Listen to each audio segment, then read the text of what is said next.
Thank you, Mr. Chairman. I apologize for being a little bit tardy, so I missed the beginning part of your comments, but I appreciated what you have just outlined.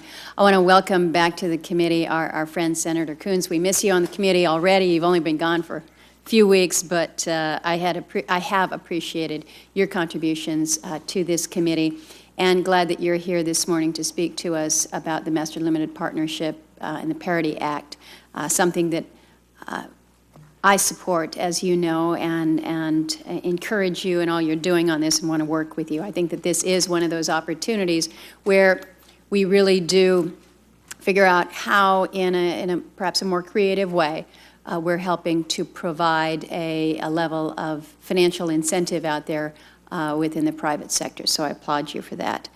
Mr. Chairman, I thank you also for noting the passing of Herb Allison, as you mentioned. His testimony before the committee, I felt, was very instructive.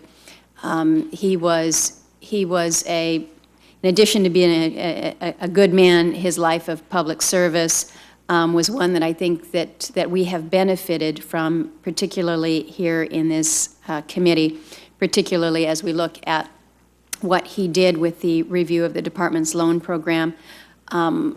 This is complicated as we deal with how we move forward on so many of these issues as they relate to whether it's loan programs or how we can bring about some of these changes, move the technologies from that R&D stage actually into implementation, recognizing the costs that are inherent there. But Herb, in particular, with his review and analysis, left us better prepared to take that on. I'm grateful for that.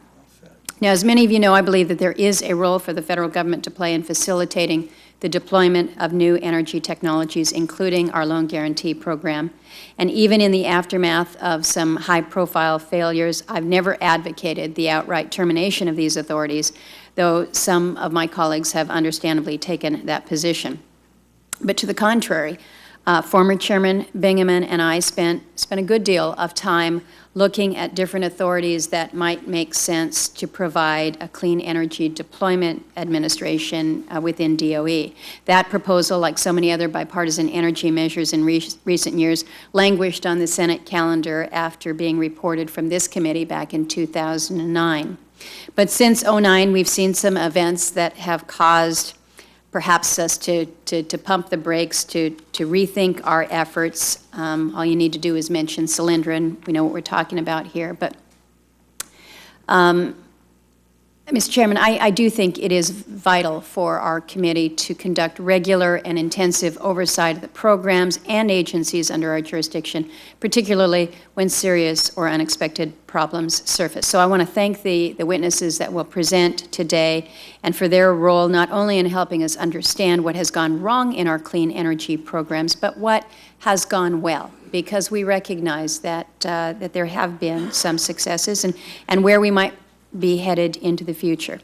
For my part, I believe hearings like this are an important first step. Once we have built a record and determined the root causes of the problems that we've encountered, I want to work to fix the programs that we have.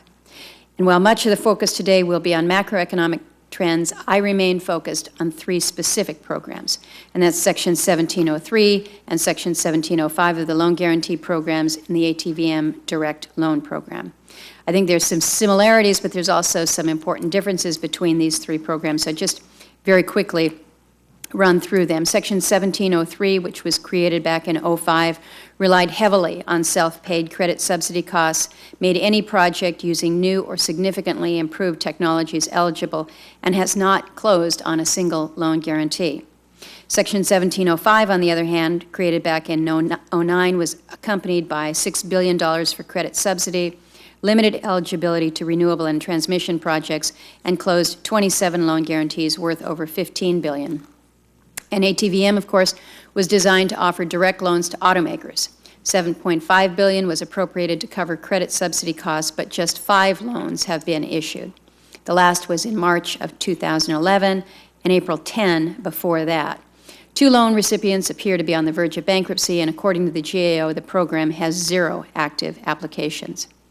DOE's loan programs can serve a valuable purpose, but right now We need to know if the loans and the loan guarantees issued so far are as effective as we had hoped. We've got some tough decisions to make. I hope we learn enough this morning to make sure that those decisions are fully informed. Again, I will thank the witnesses in advance for their contributions and look forward to further discussion and debate.